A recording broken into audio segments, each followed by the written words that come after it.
Estás escuchando un extracto libre de Bajo la Lupa. Para disfrutar de todo nuestro contenido completo, suscríbete a nuestro sitio web, bajolalupa.uy. Ya lo tenemos en comunicación. Abrí las orejas y abrí los ojos. Se viene el máximo referente de la batalla cultural contra el globalismo y el progresismo. Él es politólogo, magíster en filosofía y escritor de bestseller. Acá tengo uno que en cualquier momento se convierte en bestseller. ¿Todavía no se convirtió en bestseller o ya es bestseller? Ya es bestseller. ¿Qué lo parió? ¿Qué lo parió? Es director ejecutivo de la Fundación Faro. Actualmente se encuentra doctorando en filosofía y ofreciendo conferencias en múltiples países. Y vamos a tener el placer de tenerlo acá el 2 de mayo. Así que atención, ¿eh? Pero vamos a presentarlo formalmente, ¿te parece, Facu?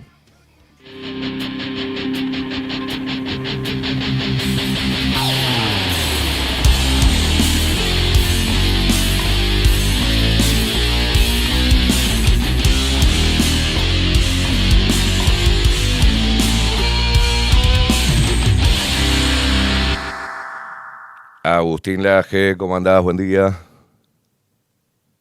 ¿Cómo estás? Bueno, gracias por la introducción y gracias por la invitación.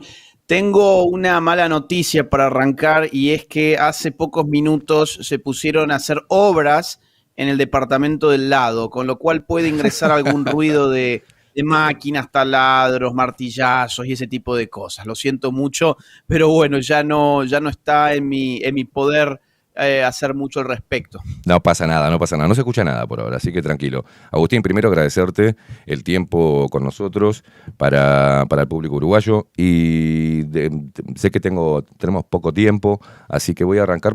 Primero, acá en Uruguay ya se está hablando de lo que está sucediendo en Argentina con este reclamo de jubilados que, bueno, se convirtió en lo que, lamentablemente, en enfrentamientos sociales con las fuerzas del orden. Quería tu lectura sobre lo que está sucediendo.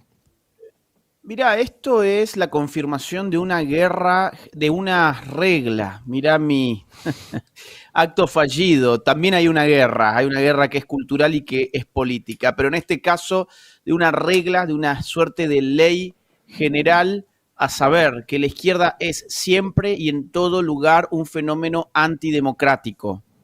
La regla que todos tenemos que asimilar es, otra vez, que la izquierda es siempre y en todo lugar un fenómeno antidemocrático, que se sabe disfrazar de democracia solo cuando gana las elecciones. Cuando las pierde, en otra época armaba guerras de guerrillas, armaba organizaciones terroristas, promovía golpes de Estado. En esta época lo que hace es distinto, hace una suerte de guerra molecular, de guerra política molecular, utiliza movimientos sociales, trata de generar muertos en las calles, hace otro tipo de revuelta que tiene una manifestación muy clara en el año 2019 en el caso chileno.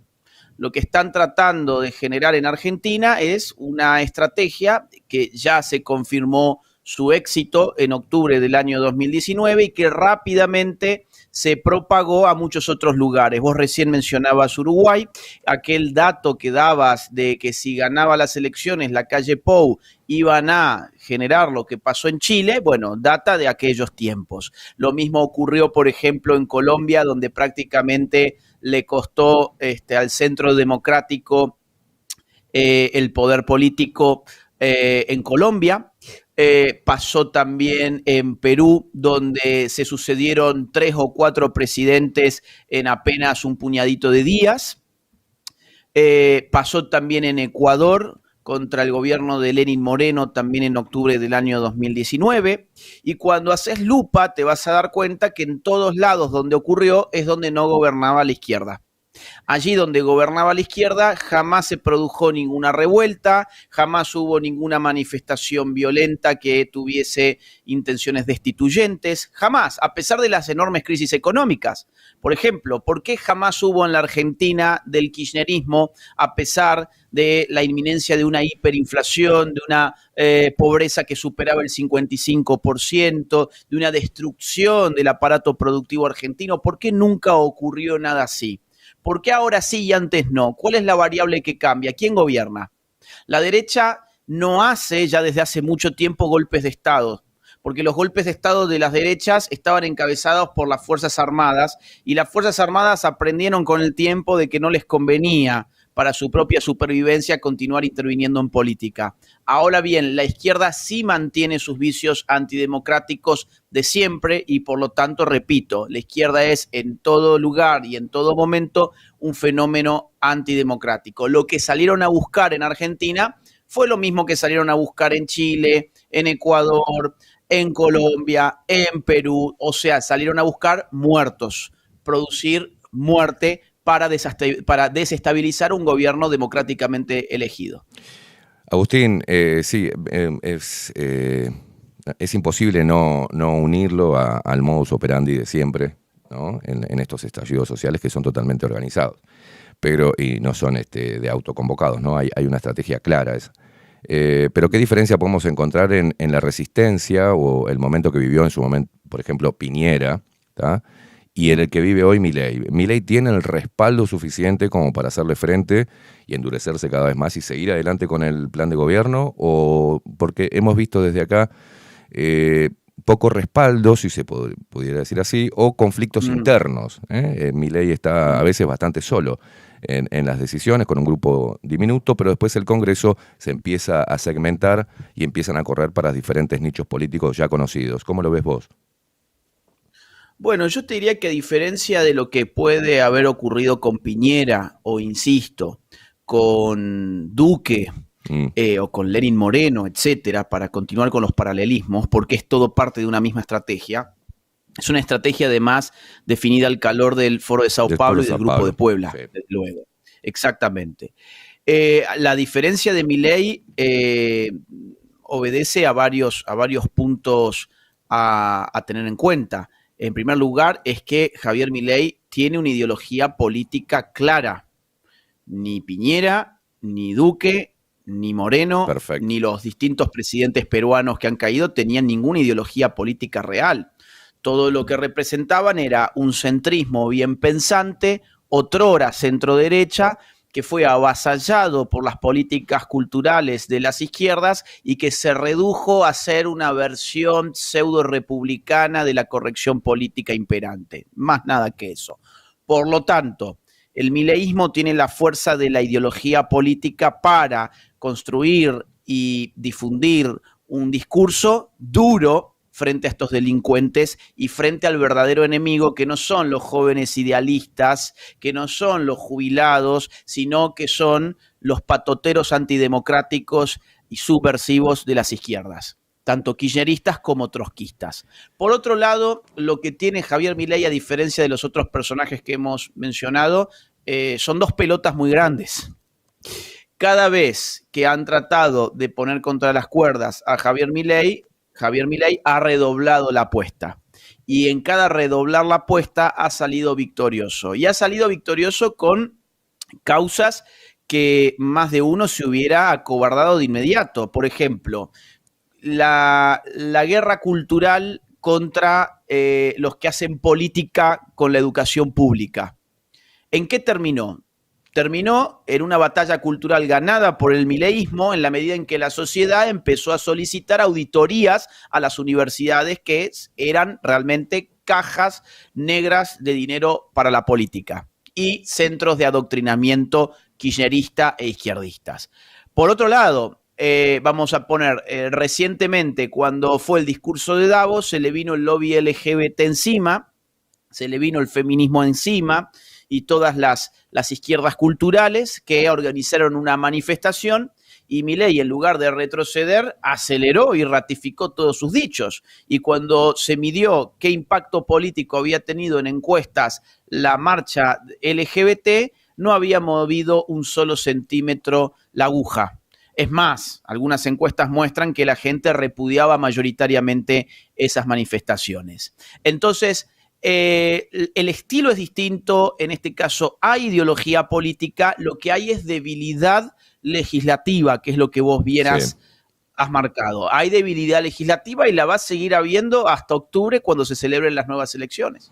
Agustín, precisamente en lo último que decías respecto también al respaldo primero interno a nivel político, pero también desde organismos internacionales. ¿Por qué te digo esto? Porque Chile en el 2019, en diferentes países estaban celebrando elecciones y lo ponían a Chile como un modelo económico a seguir, hasta que, si no me equivoco, si no me falla la memoria, creo que fue un comunicado de la OCDE que señalaba a Chile como el país más desigual. Y 2 días después se generó el estallido, con una suba de boleto y demás.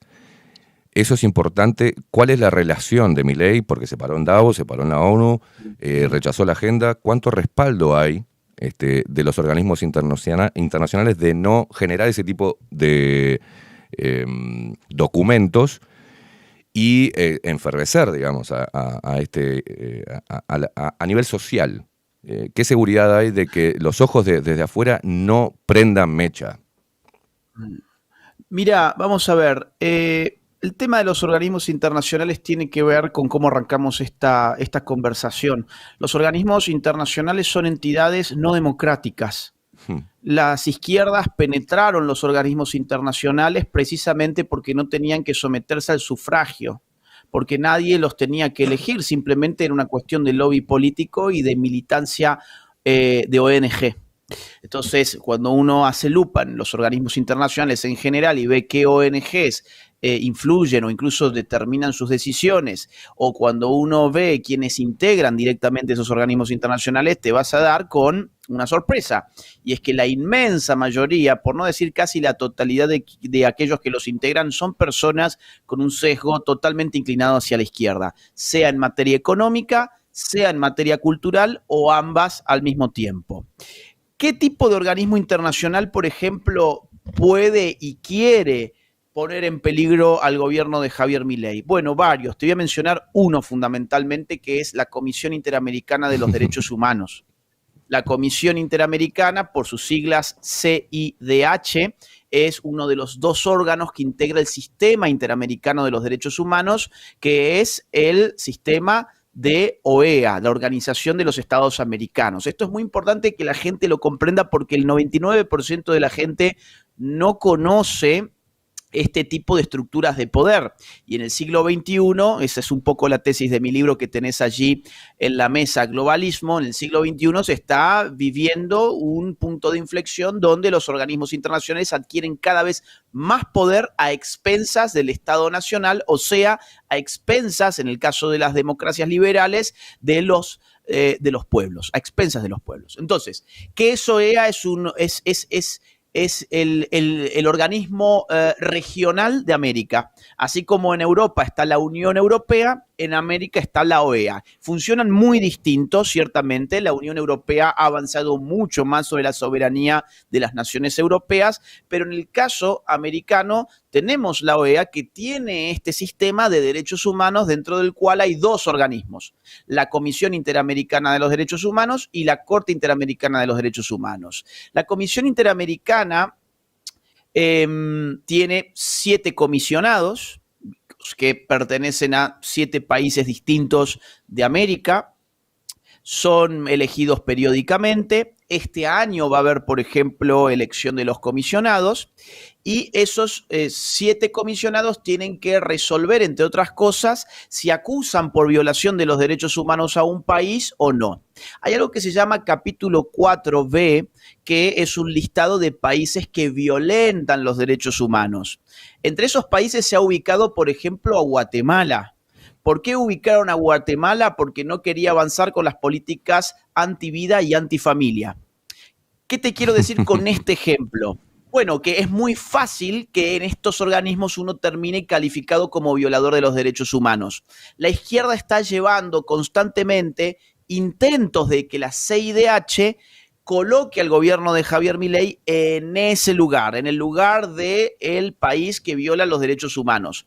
Esto podría tener consecuencias a nivel de inversiones internacionales. Para decirte que esto no es simplemente simbólico, esto tiene un peso de política económica, porque hay grandes empresas que no se van a jugar su reputación invirtiendo en países que tienen acusaciones o incluso que se han considerado por un organismo internacional como violadoras de los derechos humanos. Ya hemos visto que la idea de violar derechos humanos es bastante laxa, porque la izquierda es al final la que determina quién viola los derechos humanos y quién no, como siempre lo ha hecho, solo que en este caso lo hace desde organismos internacionales, cosa que es mucho más peligrosa.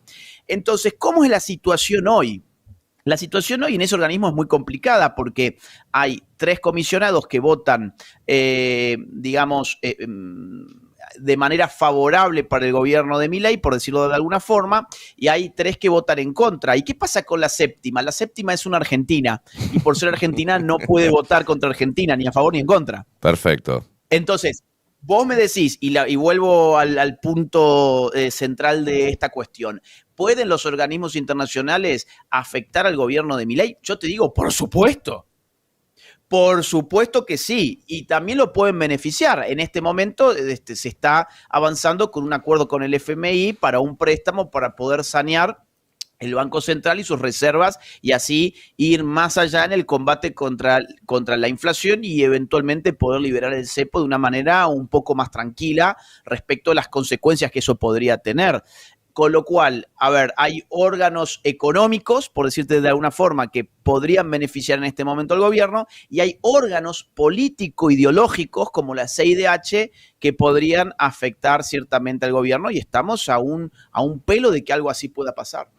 Mirá, acá hemos hablado, por ejemplo, le hemos dicho a la gente, se ha enojado mucho con diferentes empresas, por ejemplo, que promueven, yo qué sé, la diversidad, que cambian su vitrina de ropa por ropa para homosexuales y demás. Y hablábamos de la clasificación o calificación ESG, si no me equivoco, donde si sos te unís al wokismo, para hacerlo es muy sencillo, recibís préstamos, recibís muchos beneficios económicos. Esto sucede también, algo muy parecido con las calificadoras de riesgo, que evalúan si es un país humanitario, si es un país con equidad, igualdad, y esto también genera un flujo de dinero. Cuando vimos a Milei, acá en Uruguay se decía, no podemos. Yo hablaba con políticos y me decían, ¿sabes lo que pasa? Que si yo me pongo de punta con esto, perjudico al país porque corto una línea de crédito.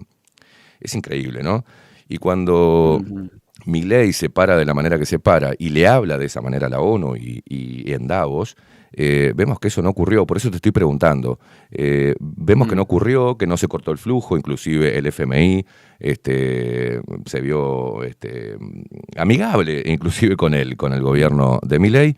Digo, ¿a qué obedece todo esto? Simplemente a que Milei no es de centro y es liberal y derecha y conservador o a un cambio dentro de la batalla que se está ganando, porque vemos en Estados Unidos. ¿A qué lo atribuís? Bueno, a ver, acá hay varias cuestiones. Por un lado, ciertamente Milei es muy distinto a un Lacalle Pou, por ponerlo en términos uruguayos.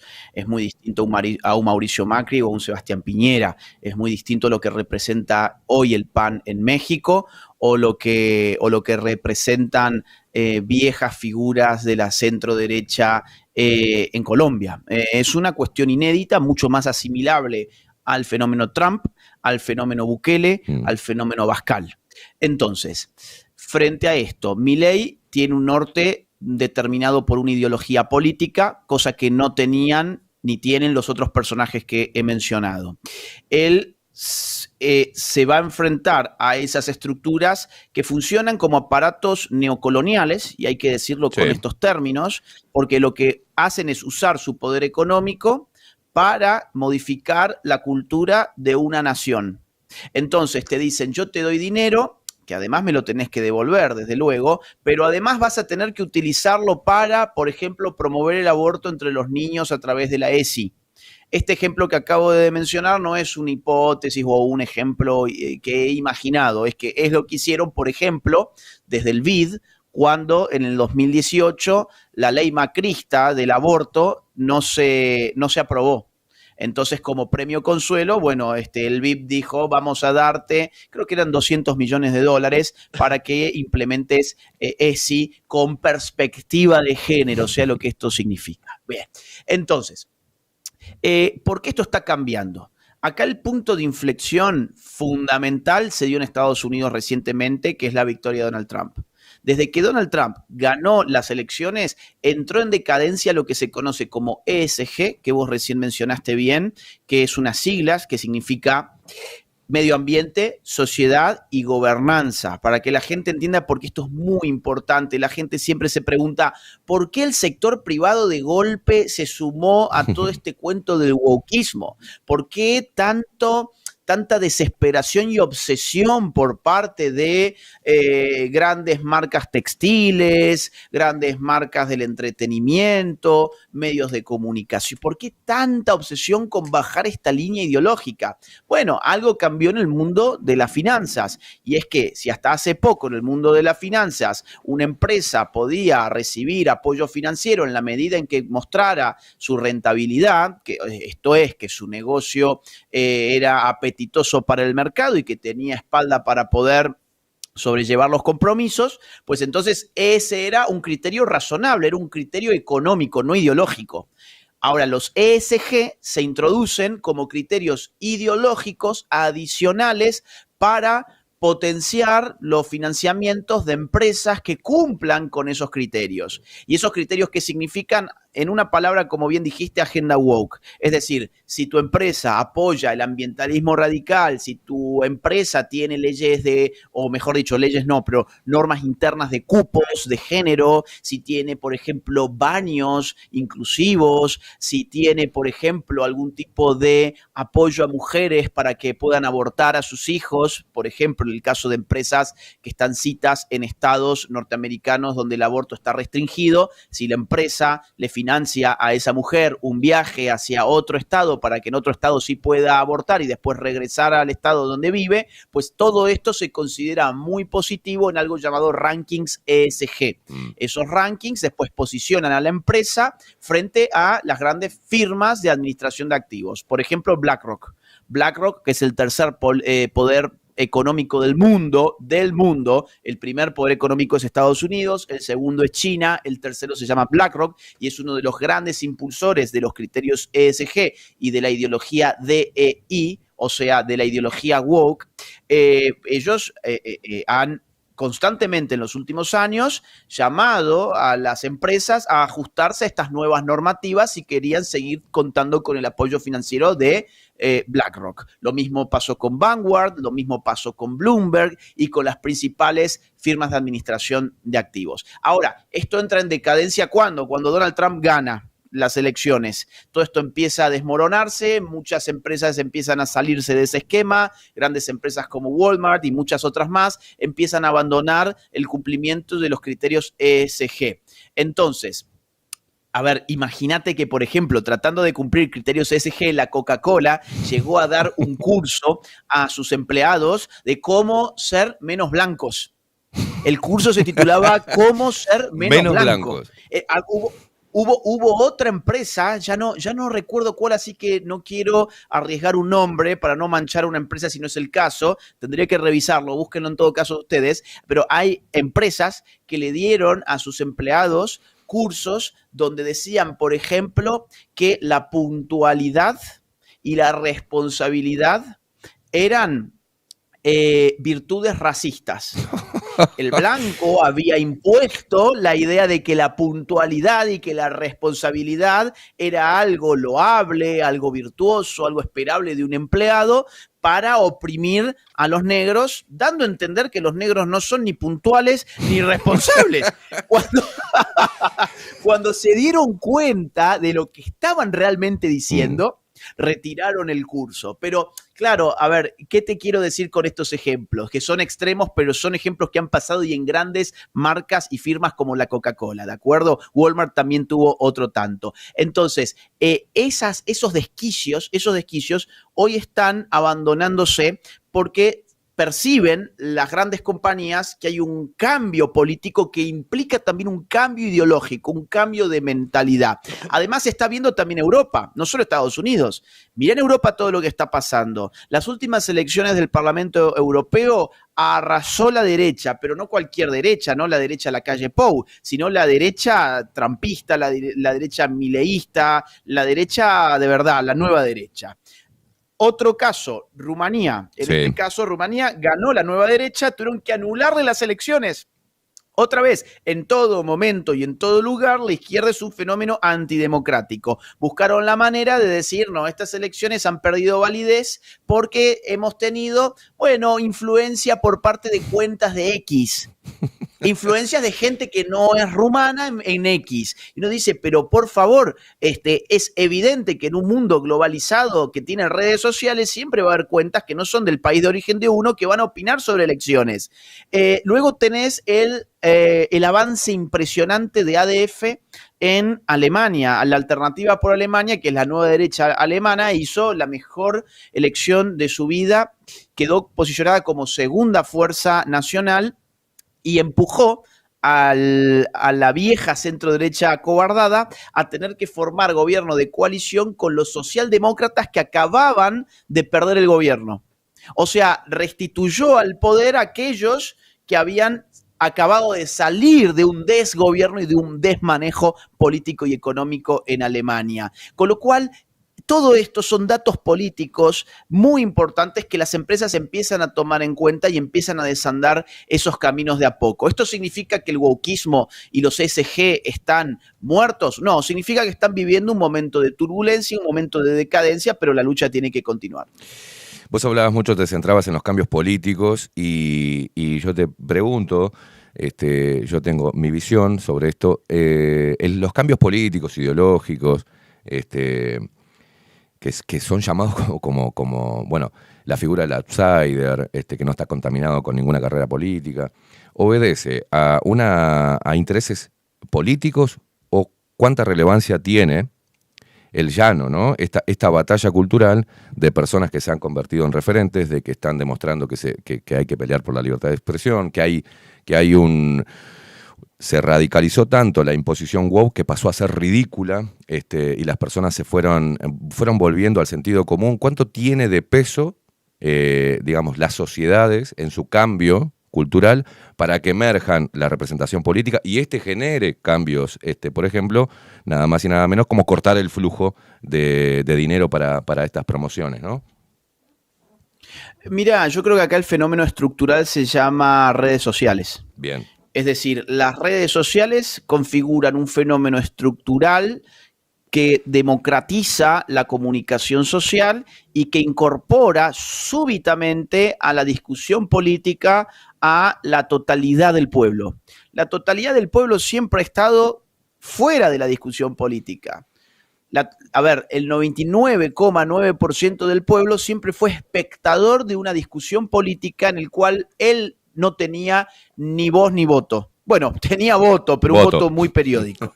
Voto sí, tenía, eso es, mejor dicho, tenía voto pero no tenía voz. Perfecto. Tenía voto pero no tenía voz, con lo cual no era partícipe del debate público, era espectador. Y eso estuvo encarnado tecnológicamente en el diario, el periódico, la revista, la radio, la televisión, el cine, todos los medios de comunicación que imperan a lo largo sobre todo del siglo XX, que generan a un ciudadano masificado. El ciudadano masificado es el producto de los medios masivos de comunicación. Ese ciudadano, insisto, es políticamente apático e impotente, mira la política en el mejor de los casos como si fuese un reality show, en el mejor de los casos, y ese ciudadano despierta el debate político cuando tiene en su poder un perfil de red social. Cuando aparece la red social, los ciudadanos ingresan al campo de la discusión política de una manera súbita y de una manera, incluso te diría más, violenta.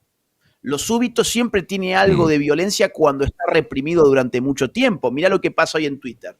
o en X, como le quieran llamar. ¿Por qué? Porque hay tanta catarsis, tanta bronca, tanta guerra. Bueno, porque es el producto de un ingresar súbitamente de la totalidad de un conjunto de seres humanos que el 99,9% estaba fuera de eso. Entonces, ¿cuál fue la primera reacción cuando advirtieron el poder político que esto tenía? La primera reacción fue censurar.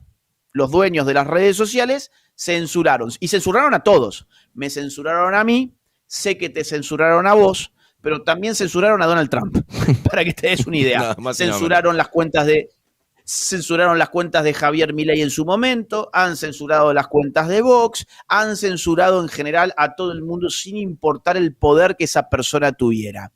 Esa estrategia de la censura inclusive en Brasil, perdón, en Brasil directamente lo suspendieron la red, o sea, la red social. Eso ya fue un paso más adelante todavía, ¿no? Sí, porque se asemejó a Venezuela. Es decir, Brasil bajo lulismo fue muy parecido a Venezuela bajo el chavismo. Entonces, ¿cuándo eso empieza a cambiar? Esto es como una historia muy rápida de la comunicación social de los últimos años. ¿Cuándo esto empieza a cambiar? Cuando Elon Musk compra Twitter y lo convierte en X. Porque ahí adopta un paradigma totalmente distinto. Ya no vamos a tener un equipo de gente dispuesta a censurar a otras personas. Ya no va a haber además el sistema de fact-checkers. Los fact-checkers al final salían de muy poquitas instituciones financiadas por los globalistas. Por ejemplo, George Soros tenía fact-checkers en prácticamente todos los países financiados por él. ¿Cuál era la función de un equipo de fact-checking? Era justamente decir qué noticia o qué información es falsa y qué información es verdadera. O sea, eran los dueños del Ministerio de la Verdad del siglo XXI, muy similar a 1984 de Orwell. Esta gente tenía, insisto, el poder de decir esta noticia o esta información es verdadera y esta es falsa. Y ocurría que siempre hacían lo mismo, es decir, nunca llamaban la atención sobre la falsedad de las noticias que difundían los progresistas, los wokes y la izquierda. Entonces tenían un control completo sobre la recepción de la información y esto se le sumaba, insisto, la censura, directa e indirecta. Desde borrarte una cuenta o bloquearte una cuenta de red social hasta, por ejemplo, desmonetizarse en YouTube para que no puedas percibir ningún ingreso por tu labor periodística, claro, o de comunicación social. Entonces, cuando Elon Musk compra X, ese sistema cae. ¿Por qué? Porque al poner al lado el sistema de la libertad de Elon Musk frente al sistema de la censura del resto de las redes sociales, queda en evidencia el autoritarismo de estos últimos. Y cuando encima gana Donald Trump, estos últimos dicen, yo no fui.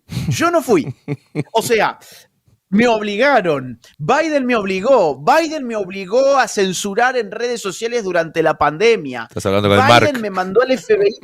El FBI me manejó Facebook, exactamente, claro. Mark Zuckerberg. Y Mark Zuckerberg termina haciendo un video de unos 6-7 minutos donde dice, vamos a volver a los orígenes de Facebook, vamos a imitar el modelo de X. Básicamente eso es lo que dice. Entonces, ¿qué pasa ahí? Fíjate, porque esto son puntos de inflexión estructurales. ¿Qué pasa ahí? Bueno, ahí la comunicación se libera bastante, no al 100%, YouTube todavía no está liberado, por ejemplo, pero bastante se libera y la derecha empieza a ganar la discusión en el campo del debate político.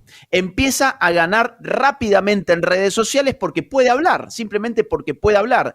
Y esto tiene efectos políticos insisto, en Europa, en América. Milei no lo puedes explicar sin redes sociales. Trump no lo puedes explicar, ni el de ahora ni el del 2016, sin redes sociales. No puedes explicar lo que ha pasado en los últimos meses en Europa también sin redes sociales. Así que yo creo que el gran fenómeno estructural de nuestro tiempo se llama red social y cuanto más libre es la red social, más parece tomar ventaja a la derecha. Agustín, todo lo que estás describiendo, Uruguay siempre viene atrasado, lamentablemente atrasado, y hoy estamos en las puertas de unas bases programáticas, una línea de gobierno y unas políticas de Estado que se van a implementar, que es todo lo que está terminando, lo que estamos describiendo, se corta el flujo de dinero para promover. ya las redes sociales empiezan a decir, bueno, nos equivocamos, hay una libertad y hay un crecimiento enorme del debate en las redes sociales, ya los medios de comunicación, si no tienen la pandemia, los mainstream, ya la gente no los deja de mirar. El político se tira de cabeza a las redes sociales porque sabe que nadie lo va a ver en el informativo de las 12. Vuelve todo a lo mismo y eso habla de que por eso estamos haciendo, por eso te convocamos y por eso también creo que se está organizando este 2 de mayo la Derecha Fest, que vamos a contar con tu presencia, la de Nico, la de Manuel y otras personas. Una pena que no esté Miklos, pero yo creo que es imperioso. Bueno, nosotros este año arrancamos con la consigna Más Patriotas que Nunca. Me encantó, loco, la parte de los patriotas en este libro es impresionante, impresionante. Muchas gracias. Gracias. No, es muy bueno, sos un gran referente. Bajamos, yo sé que te queda poco tiempo, pero me gustaría que le hables a la gente, porque yo lo he dicho acá, lo que significa ser patriota, la necesidad, esto no hay que esperarlo, sino que hay que construirlo, hay que empezar desde las bases. Y cómo ves a Uruguay primero en ese sentido, y después tu descripción, me gustaría, de qué es ser patriota. Mirá, ¿cómo veo Uruguay? Lo veo muy complicado. Lo veo muy, muy complicado porque ha llegado al poder una versión aún más radical de la izquierda que ustedes supieron conocer y supieron vender al mundo como una izquierda europea, como una izquierda democrática y abierta y hasta liberal de alguna forma. Bueno, eso yo creo que no va a pasar esta vez. Creo que la izquierda uruguaya se va a radicalizar. Sé ya que, por empezar, han llenado de wokeismo la estructura del nuevo gobierno. Sé que tienen una buena cantidad de ministras feministas. Sé que han incorporado 2 nuevos ministerios, si mal no recuerdo, uno era sobre derechos humanos, que ya sabemos lo que eso significa para la izquierda. O sea, para la izquierda, siempre que ustedes vean a un izquierdista hablar de derechos humanos, otra regla general, te están hablando en realidad de cómo proteger a delincuentes, guerrilleros y terroristas. A la izquierda jamás le ha interesado los derechos humanos de la gente honesta y del buen ciudadano.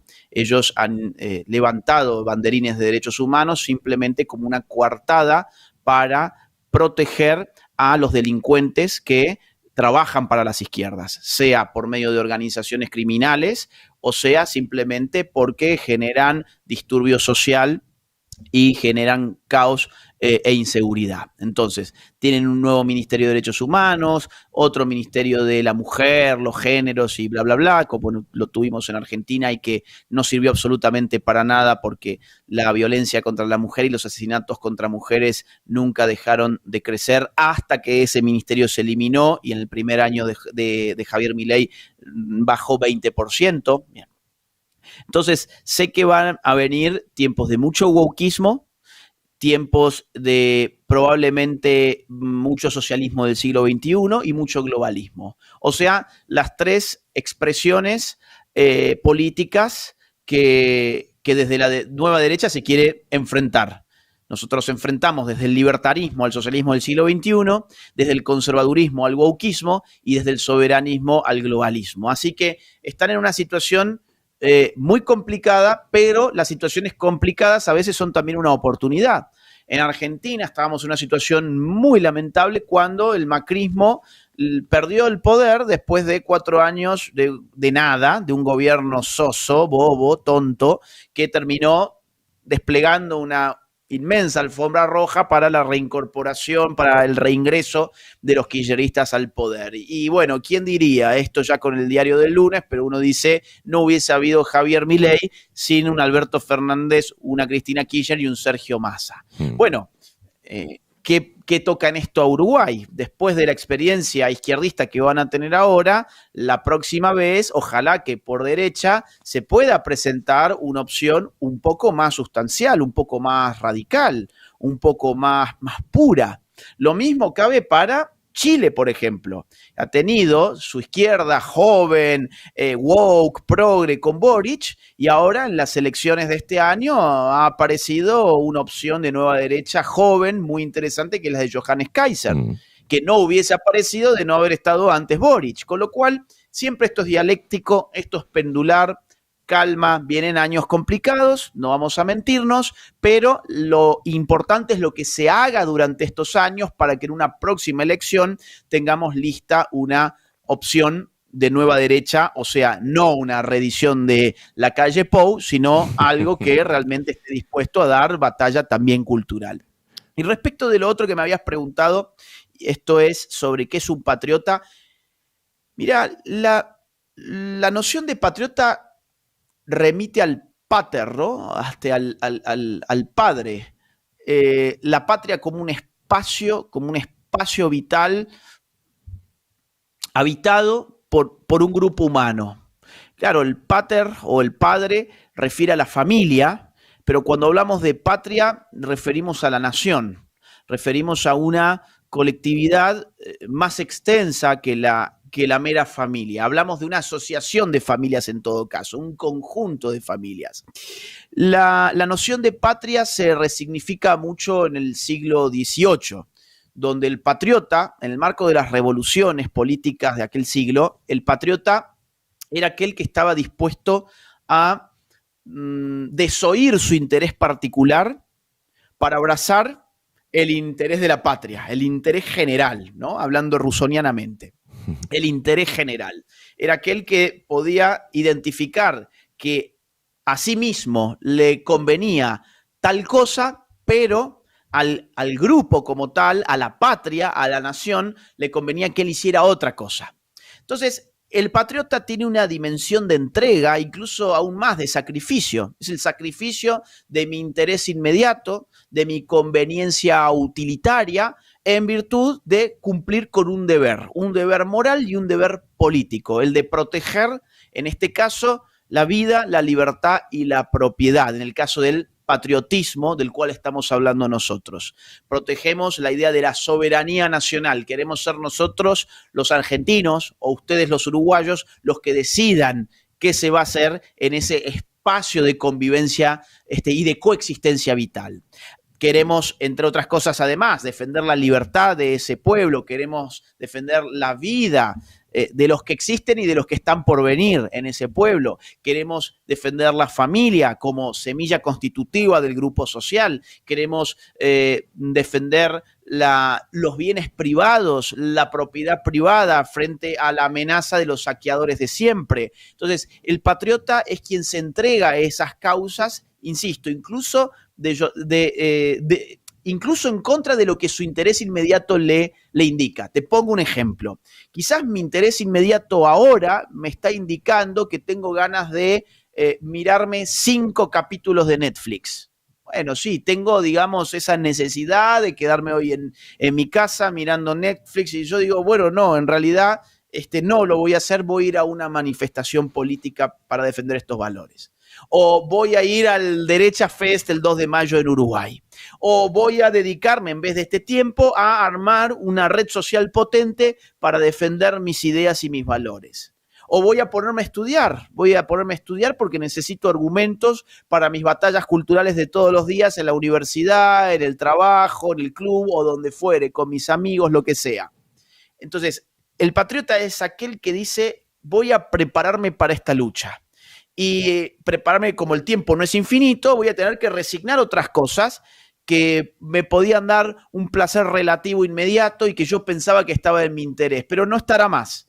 Te pongo en mi caso particular. Bueno, yo directamente me dedico a esto, yo he entregado mi vida a esto directamente desde hace 20 años. Bueno, yo tengo un régimen muy, muy duro. Yo vivo 6 meses por año en España, 6 meses por año en Argentina y en realidad por mes estoy entre 10 y 15 días fuera de mi casa, con lo cual en la práctica estoy prácticamente 4 meses en cualquier otro lugar difundiendo estas ideas. Además tengo un régimen de lectura que va según el momento del año entre más o menos entre 4 y 8 horas por día, más o menos, y eso se le suma a todos los trabajos colaterales, mantener mis redes sociales con la influencia que tienen, escribir libros, en fin, dar cursos, llevar adelante una fundación que es la Fundación Faro. Bueno, y vos me decís, bueno, pero eso está en tu interés particular. Bueno, sí, hay otras cosas en mi interés particular que las he tenido que relegar para hacerme cargo de todas estas labores que además tienen consecuencias positivas. Y esto es lo último que quiero decir. Acá triunfa el que persevera. El patriota persevera, espera, lucha aún cuando está siendo derrotado. Por eso la dedicatoria del libro que vos tenés allí, Globalismo, va a los patriotas que a pesar de todo continúan luchando, continúan resistiendo, porque vamos a recibir un montón de bofetadas, vamos a tener la sensación en algún momento de que estamos hablando en el vacío, que estamos perdiendo el tiempo, que no podemos nada contra enemigos tan poderosos, pero llega un momento en el que la historia abre una oportunidad. Y si uno está bien parado frente a esa oportunidad, la puede tomar y puede cambiar el curso de los acontecimientos. Esta es mi lectura de lo que ha pasado en Argentina. Si en Argentina no hubiésemos desenvuelto una batalla cultural permanente, sin frustraciones, con profesionalismo, desde el 2005 en mi caso, en el caso de Nicolás Márquez incluso desde antes, pero mucho tiempo, muchas personas, no solo nosotros dos, pues bueno, lo que ocurrió a nivel político en Argentina difícilmente podría haber ocurrido.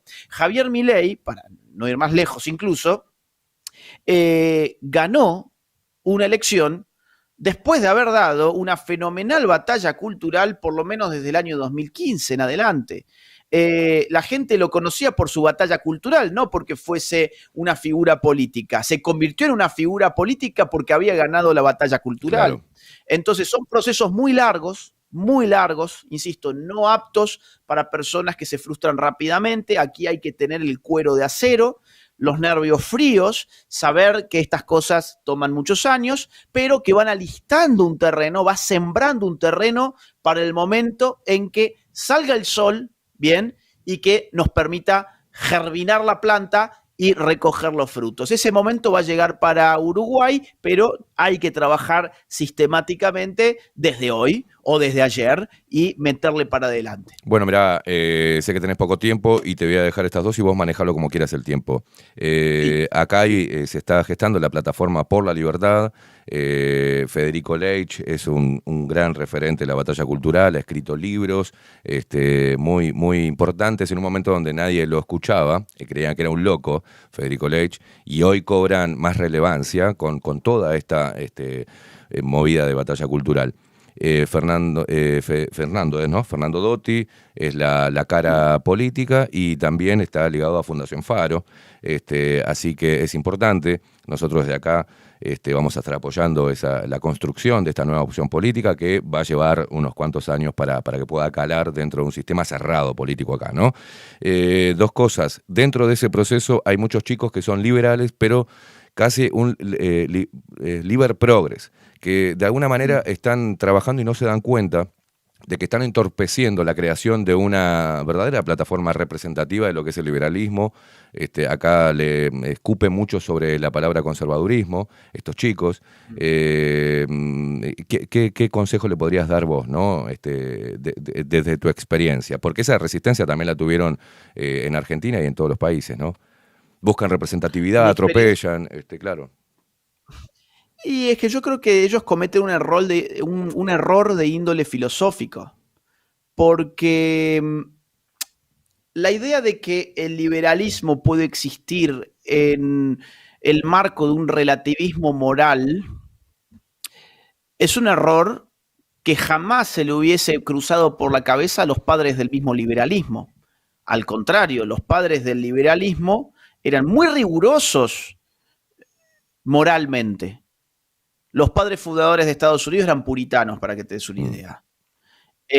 John Locke también era una persona con ánimos religiosos evidentes. Adam Smith, lo mismo.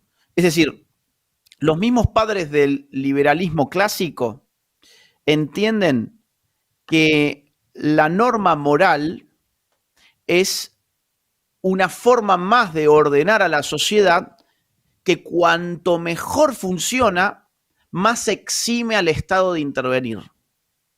De vuelta, los seres humanos tenemos que ordenar nuestra conducta en función de ser seres sociales. ¿Esto qué significa? Bueno, nadie es Robinson Crusoe, eso es un cuento. Vivimos con otros y nuestra acción social no puede ser infinita, porque si fuese infinita en el sentido de las posibilidades, si yo pudiese hacer cualquier cosa que a mí se me antoje, la vida social como tal sería imposible. Yo tengo que ordenar mi acción en función de saberme viviendo con otras personas, de coordinar mi acción con la posibilidad de que otras personas vivan en un mismo contexto social que yo. ¿Cómo ordenamos entonces a todos estos individuos que viven juntos? Bueno, hay normas. En algún momento había normas religiosas, por ejemplo. La idea de los 10 mandamientos son una ética mínima, digamos así. Es un código de conducta para un pueblo, para el pueblo judío en este caso. La idea moral es otro conjunto de normas que en la modernidad se emancipa de su arraigo divino o teológico y pasa a referirse a la razón humana como su fundamento. Y la organización política, por otro lado, imprime leyes positivas. ¿Quién entonces vigila cada cosa? ¿Quién vigila el cumplimiento de cada ley o de cada norma? Bueno, las normas divinas las vigila Dios, que es omnipotente, que es omnisciente, que es omnipresente, que todo lo mira, todo lo sabe, todo lo conoce y todo lo puede. Con lo cual, bueno, a ver, si aparece el no robarás y yo robo, quien me va a castigar por eso y va a ser la peor de las condenas va a ser Dios. Moralmente, ¿quién vigila al hombre? Saquemos ahora a Dios de la ecuación. Ahora, moralmente, ¿quién vigila al hombre? El hombre se vigila a sí mismo a través de su conciencia. Tengo la conciencia de estar haciendo algo malo. Le estoy robando a mi vecino porque justo salió de su casa y dejó abierta la puerta y yo me metí y le puedo robar algo. Ahora, mi conciencia, en tanto que ser racional, me dice esto que estás haciendo es malo.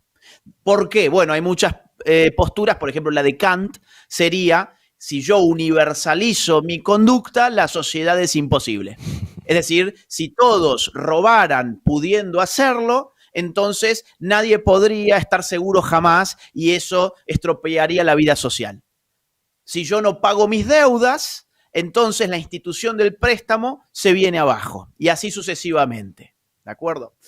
Ahora, es mi conciencia la única que vigila. Es mi conciencia, mi razón. O sea, porque proviene de mi razón, mejor dicho.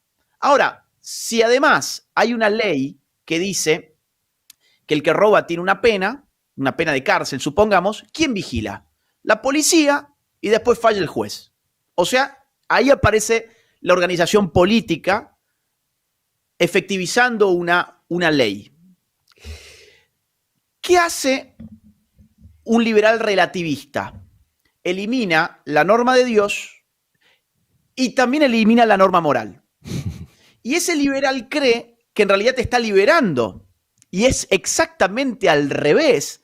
Te está exponiendo más que nunca a la omnipotencia de algo tan real, tan concreto, tan pesado como la maquinaria estatal.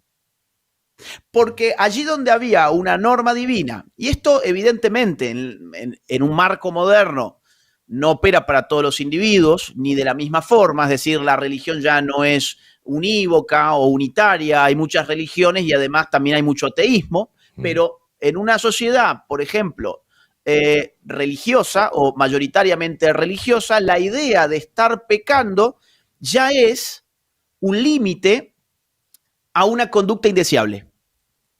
Saquemos la religión, la moral. Perfecto. La idea de un ser racional que cree que de su razón se siguen normas morales objetivas va a estar muy vigilante de su propia conducta y va a limitar su conducta para la correcta convivencia social. Ahora, saquemos esa variable, te quedaste solo con la otra. ¿Qué pasa cuando te quedaste con la otra? El individuo que no tiene moral ni tiene fe dice, mira, mi vecino se dejó la puerta abierta, me voy a meter en su casa, total la policía no me ve. ¿Y qué empieza a pasar? La discordia social, la desunión, la desconfianza, el caos. ¿Y qué pasa cuando ocurre eso? Pedimos más Estado. Pedimos cámaras de vigilancia, pedimos nuevos departamentos, nuevos ministerios, nuevos tipos de policía, nuevos... ¿Se entiende? Claro, claro. Entonces, ¿cuál es el error de los liberales progresistas? Que creen que pueden prescindir de todo tipo de normas más allá de la norma estatal. O sea, son en el fondo estatistas, porque creen que la única norma legítima para la vida del ser humano es la norma que rige a través del Estado. Yo te agradezco muchísimo esto porque esto va a traer mucha claridad a los chicos. Y cierro con esto, por eso mismo, en todas las sociedades donde ha imperado el progresismo, entendido como relativismo moral, hedonismo y nihilismo, una conjunción de estas tres cuestiones que estoy mencionando, ¿qué ha pasado con el Estado? ¿Ha crecido o ha decrecido? Ha crecido. ¿Qué ha pasado con los partidos de izquierdas? ¿Han ganado o han perdido? Han ganado. Por eso esto lo ves muy bien en Estados Unidos. Mira el mapa de Estados Unidos y vas a ver que los lugares más progresistas son los lugares, además, donde imperan esta visión de las cosas. Este liberal progresismo está mucho más anclado, por ejemplo, en Nueva York que en Oklahoma. Está mucho más anclado en California que en, que en Texas. Entonces, al final del día, si vos querés menos Estado, tenés que tratar de reconciliarte con la idea de normas morales que no surgen del Estado, que surgen de otra fuente y que obviamente van a limitar tu acción, porque la acción en sociedad no es infinita, está limitada por la presencia de otros. Una vez que uno entiende esto, puede comprender que hay una articulación política posible entre libertarios y conservadores, y que de hecho se ha producido. Te vamos dejando porque sabemos que tenés compromisos, pero primero agradecerte. Y la última pregunta es la misma que le hice a Nicolás Márquez, a Nico, y me dijo él que no se le habían hecho nunca, en este mundo de demonización y ataques ad hominem. Y bueno, ¿cuál es el sentimiento que te mueve que te movió en su momento o que te está moviendo en este momento a hacer tu trabajo, a llevar la palabra a todos los lugares que puedas llevarla, que es predicar, ¿no? Las buenas ideas, ¿cuál es la emoción que te mueve? Porque, bueno, dentro de los ataques, bueno, es la fama, otro es la política, va a ser el próximo presidente de Argentina, el otro, bueno, es ególatra. ¿Qué es lo que te mueve realmente para todo eso que describiste, de todo el tiempo que dedicás, donde podías estar buscando el confort y no lo haces? ¿Qué es lo que te mueve? Mira, se me vienen dos cosas a la cabeza, así rápidamente. Por un lado, el sentimiento de quien se sabe en lucha, en combate. La idea de que acá se está disputando algo realmente importante. Hay un bando que quiere destruir la libertad, la vida, la propiedad, la familia, la patria, y por el otro lado hay un bando que lo defiende. Bueno, yo quiero estar en el bando en que defendemos esos valores, no en el bando que los socava. Entonces, la sensación de estar constantemente en un campo de combate te genera una adrenalina permanente. Estás constantemente con la adrenalina propia de quien está inmerso en un combate, ¿no? En un combate. En este caso es un combate cultural. Y por otro lado, algo que me ha ayudado mucho en los últimos años es comprender que, en mi caso, que yo creo en Dios, esto agradaba a Dios. Eso ha sido importante para mí. En algún momento dudaba, en algún momento pensaba que yo me estaba queriendo autoconvencer para tratar de darme fuerzas para seguir haciéndolo, porque realmente sería mucho más tranquilo para mi vida, incluso más más confortable. E incluso hasta desde el punto de vista económico, te digo, sería mucho más confortable estar armando campañas políticas y ese tipo de cosas y ya está. O escribiendo, no sé, otro tipo de libros. Yo podría dedicarme a escribir otro tipo de libros y incursionar por otros terrenos. Pero empecé a pedir señales y esas señales se fueron dando y cuando las fui comprendiendo, intensifiqué lo que estaba haciendo. Y a pesar del cansancio, de las pocas ganas de tener que subirme a un avión, a otro avión, yo por mes, mirá, no tengo la cuenta muy clara, pero por mes yo debo estar tomando por lo menos, no sé, 7 aviones, 10 aviones más o menos, 10 aviones ponele por mes. Durmiendo en hoteles todos los días distintos, cambiando mi dieta todos los días. Bueno, entonces, ¿de dónde sale la fuerza? Insisto, o sea, por un lado, vos estás en un campo de combate, estás a los tiros y no te pones a pensar demasiado, digamos, en los pajaritos. Te focalizás porque en esto te estás jugando todo. Y por otro lado, saberse bendecido, ¿no? O sea, saber que esto concretamente agrada a Dios, que lo que estamos haciendo lo estamos haciendo por buenas causas, que estamos del lado de los buenos, que estamos enfrentando a los malos. El periodismo en Argentina se agarra la cabeza y dice, qué horror que hablen de buenos y malos. ¿Y ellos de qué hablan? Para ellos no hay ni buenos ni malos, para ellos hay un cheque todos los meses, ¿te das cuenta? Para ellos hay confort, para ellos hay, a ver, cuando tengo que saltar de este barco al otro por mi conveniencia personal lo hago, si tengo que volver a saltar hacia el otro lo hago, y en definitiva cada uno, perdón que lo ponga así, cada uno se cuida el propio culo. Claro. Por eso se horrorizan de la gente que habla de buenos y malos. Fíjate hasta qué punto han extirpado la noción misma de moralidad, que les molesta que alguien use la categoría bueno y malo. Hasta tal punto hemos sido empujados a dejar de razonar moralmente que aquel que dice hay buenos y hay malos se convierte en el nuevo Adolf Hitler. Entonces, otra vez, y ya le doy cierre a esto, saberse en una lucha, si vos te sabes en una lucha, esto ya no es un hobby, ya no es un momento de ocio, ya no es lo hago porque me divierte, porque eso es un error tremendo. Sí. ¿Sabes la cantidad de veces, Esteban, que yo estuve frente a gente que me dijo, no, yo ese libro no lo leí porque leí las primeras páginas y no me divirtió? Chico, pero escuchame una cosa, para divertirte anda al cine, para divertirte anda a tomar una cerveza con un amigo, te tenés que leer un libro porque lo necesitas para tu formación. Es como que el soldado te diga, no voy a hacer tiro al blanco porque no me divierte. Y después de una guerra, ¿a qué le vas a disparar? Lo mismo pasa con, o sea, lo que vos tenés que figurarte dando una guerra cultural para tomar las medidas necesarias para hacerlo. Y por otro lado, para los creyentes, bueno, en mi caso he podido comprender que, según, digamos, ciertos signos, esto es agradable a Dios y eso a mí me da fuerzas. Bueno, en eso coincidimos. Acá también se horrorizan, inclusive parte de la audiencia cuando digo creo en Dios, y que hay algo que me mueve a seguir haciendo esto. Y también lo mismo, no es cómodo. Yo podría haber abonado y seguir en el mainstream, estar en la televisión, ganar dinero, irme de vacaciones a Miami, y esto no lo hago. Mi posición no tiene nada que ver con un resentimiento a la expulsión del mainstream, porque eso también han dicho. Sí. Y sé que me mueven otras fuerzas lo que hacemos, y lo que hacemos es realmente batallar, sentirnos dentro de una batalla, y nada más y nada menos que por el ser humano, por la humanidad. Yo creo que es eso, es una guerra espiritual también. La batalla cultural es una guerra espiritual y una contienda que requiere de la herramienta política como para poder aunar todo esto y convertirnos en un verdadero ejército. Y ejército que predica, ejército que intenta que las personas puedan encontrar el camino a ser felices, tener conciencia primero.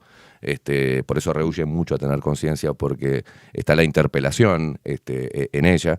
Así que, loco, un placer. Muchísimas gracias por este tiempo. No te queremos robar más. Estoy mirando ahí el reloj. Ya te teníamos que haber dejado libre. No hay ningún problema. Al contrario, yo te agradezco a vos por todo lo que están haciendo. Un gran abrazo allí a la audiencia. Y bueno, que ya vayan agendando. El 2 de mayo voy a estar por allá. Voy a tener el honor de conocerte personalmente. Va a estar también Nicolás Márquez y otros amigos más. Así que 2 de mayo, agenden, participen. Yo no estoy en Uruguay desde el 2017, creo que fue la última vez, o 18. Así que bueno, va a ser una invitación que tenemos además que difundir. Además, la gente que se entere de esto no se lo quede para sí. Difúndalos en sus círculos para que otra gente también se pueda enterar y pueda venir. Bueno, la primera reacción fue muy buena cuando se subió el flyer, Sergio lo hizo y digo, bueno, ahí van a llover las puteadas de los progresistas. Nada, están callados. Bien, Y la gente está comprando la entrada y buscando su lugar para el 2 de mayo. Genio, te mando un abrazo, siga con sus actividades y nos encontramos entonces acá. Creo que vamos a hacer algo, no sé, están organizando algo para estar todos juntos acá en este estudio, que tiene su historia y ya te la contaré personalmente. Agustín Laje con nosotros, fantástico. un placer. Gran abrazo, adiós. Chau, chau.